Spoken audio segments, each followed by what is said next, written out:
Becky. Welcome to my channel. I'm making a video today that I have not talked about in a while. I don't think I have, and I know I've had some people ask me, are you still making homeschooling videos? And I'm not making homeschooling videos, but I haven't made any or very many in the last quite a while because our homeschool life has kind of been coasting along. My oldest daughter graduated from our homeschool high school in May 2022, and then she's finishing up right now her last semester of college, and she'll graduate from college in May 2023. We did dual enrollment. I talked about it on my channel, so she kind of had the fast track through college. So she's almost done. So it's just me and my youngest, who is finishing up 7th grade, and we've been doing a lot of the same things. And really not much had changed enough where I felt like I needed to sit down and like show you what was different. So planning ahead, looking ahead for 8th grade, for her last year of middle school, which is hard to believe, I have a lot of thoughts. I have some things I know I want to change, or I think I want to change. I have some things that I want to add that will probably count as a high school credit, even though she's going to be doing them in 8th grade. We did that with our oldest. When she was in 8th grade, there was like 1 or 2 classes that she took in middle school that technically we counted for high school. And I plan on doing that with her. But this is all kind of loose preliminary planning, and I talked about that in my March goals video, that I wanted to start like preliminary planning for 8th grade. I don't want to be doing a last minute shuffle during the summer trying to get everything together, so I tend to start planning for a new homeschool year before the current homeschool year is even over. So I have a list here of kind of where my brain is at. I have a few things that I've already chosen that I want to show you, and so it's going to be kind of a longer video probably. I'm not short-winded in really any category. But especially when there's a lot of like loose ends, I'm probably going to be a little bit chatty today. So make sure you have time to watch this video, or put in your earbuds and like listen while you do something else.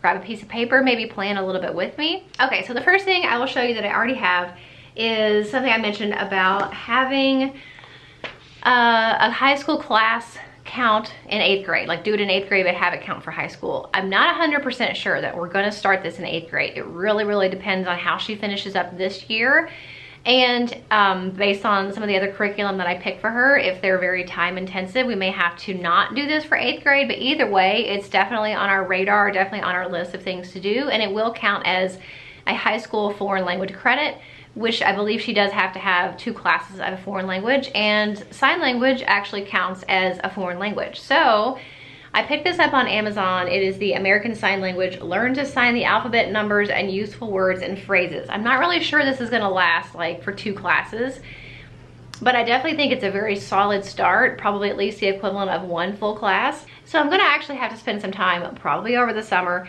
actually look over the workbook, the flashcards, and kind of make up my own little lesson plan for her and kind of type it up. But either way, I thought this was really interesting. My brother and I actually learned a little bit of sign language when we were kids, very little sign language, but I remember how much fun it was, and I think it's really neat, especially since she's not interested in like any other technical language like Spanish or German or French. I think it's a really fun way to learn another language that's a little bit more unconventional. So I picked that up for her. I have been really interested in myself, and am definitely interested in for her, and really I wish I would have done this with my oldest when she was in school, is an apologetics course. I'm going to be doing a separate video showing you a closer look at what we're going to be doing. Again, these are not things we're going to start right this second. They're not things we're going to finish in 8th grade. These are things that are probably going to take us the entire rest of her homeschooling career to really thoroughly read and dive into and talk about, and maybe it might even take longer than that. But I think it's a really awesome thing, and I'll talk a little bit more about it in the separate video that I'm filming. So that video should be going up this week, showing you a flip through of not the books necessarily, but the workbooks that I got to go along with the books. But I actually got the new answers book. They're out of order, but 1, 2, 3, and 4. These are written by Ken Ham and Bodie Hodge. And if you know Ken Ham, he is pretty much a very well-known apologist, and he goes around at different conventions. He's actually had an online kind of debate with Bill Nye talking about creationism versus evolution and the Big Bang Theory. But basically they dive into all of these questions that maybe somebody who's not a Christian or even a Christian might have, like, did dinosaurs really exist? Were they around the same time as man? All those hot topic questions, and really going into how not only to understand how they all, like the answers to all of them, but how you can defend yourself as a Christian by looking into like referencing different parts of the Bible or something like that, which I think is really important, and I will talk about that later. So I have that. And to go along with that, I actually printed out, it's a PDF, there's not a physical workbook. So I printed it out and put it in this kind of like multi-pocketed binder.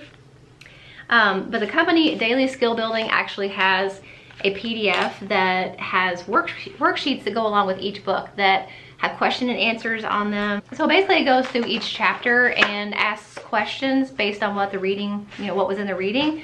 And that really encourages you and or your child to think about what you read and make sure you really understand it, because that is so important to be able to not only have your faith, but know why you believe what you believe and know how you can defend your beliefs to somebody who may not understand, or another Christian who just has that question. But definitely it's something you're gonna wanna do with your child, not just because you need to help them, but also you can learn so many things from these books and from these worksheet pages. So I'm excited to have that. So that's something I already know we're gonna use. I just don't know exactly yet when we're gonna start it. Okay, and then if you guys have followed my channel for a while, you know how much we love teaching textbooks. My oldest daughter used it all the way through once we started homeschooling, and she graduated high school. She did all the courses all the way through high school.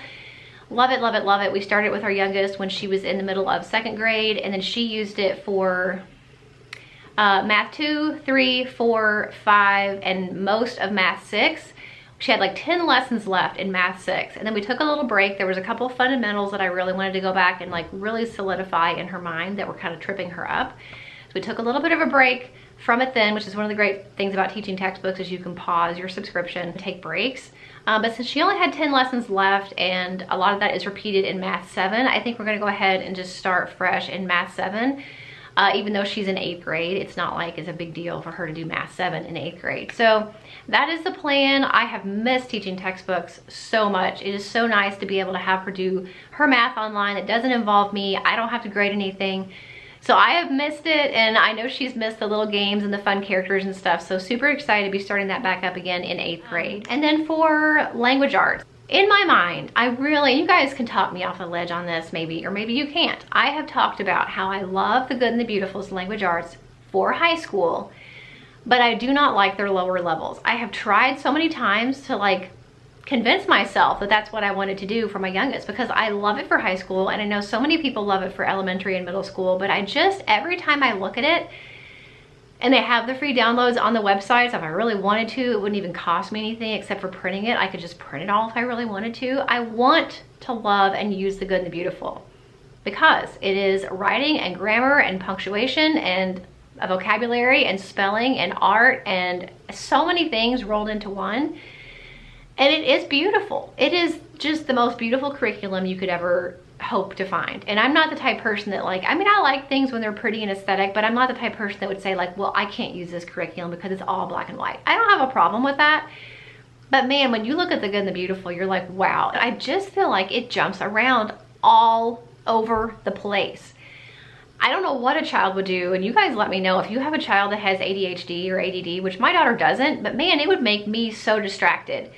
Like 1 second you're talking about pronouns, and then they're switching to sentence diagramming, and then you're back to verb, verb subject agreement, and then you're going over here to conjunctions, and then you're back to nouns, and it is all over the place. And that makes me so nervous every time I look at it. And I'm like, I really wanted to use it, but I just don't know. And I had already gone through the process of like having her take the placement test, and I downloaded the math or the Language Arts 7 curriculum, and I'm like looking through the pages, getting ready to print them off, and I'm like, it just does not seem cohesive to me, that it is bouncing all over the place. So I highly doubt we'll use that, even though I really want to.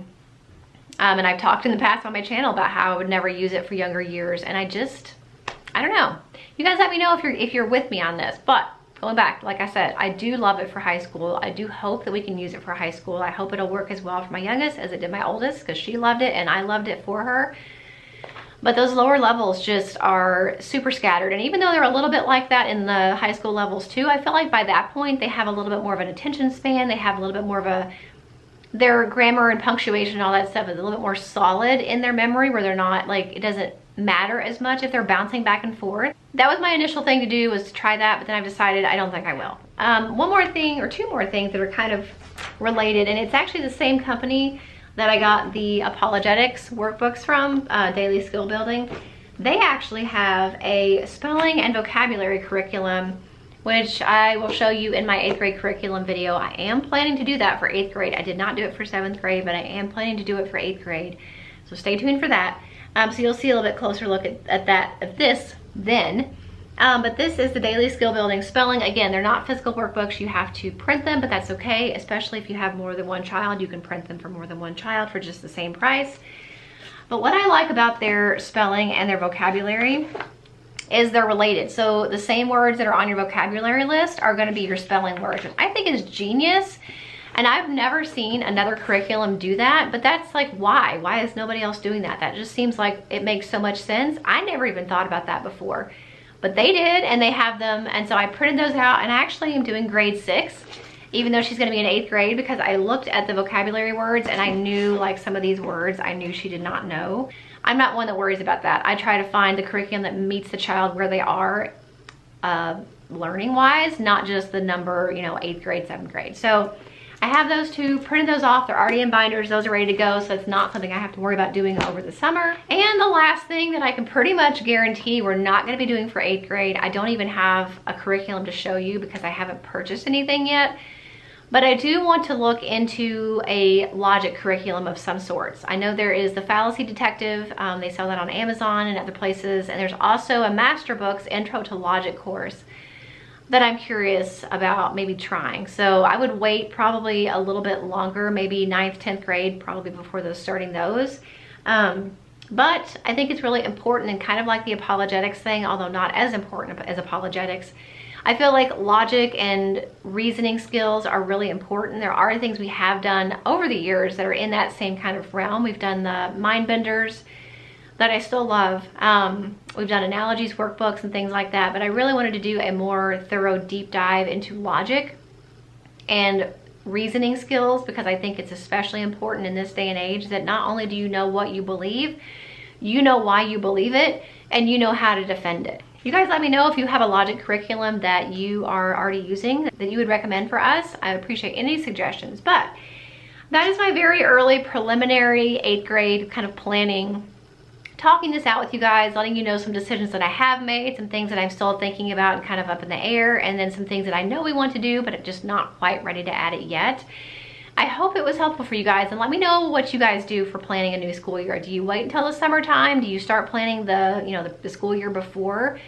Like, how do you like to plan? For me, I don't like my summer to be super bogged down with a lot of homeschooling prep. That's when I do a lot of my deep cleaning around my house. That's when we do a deep clean of our homeschool room. And of course, we want to spend time with family and do fun things. So I don't want to be doing all this stuff, you know, in July or August, trying to figure it out before we start school. So it's never too early to start, in my opinion. I will go ahead and link the daily skill building apologetics workbooks. I will also go ahead and link their spelling and vocabulary curriculum. Like I said, I think it's really unique. And one thing I like about their vocabulary and their spelling is they actually have a grade 7 level.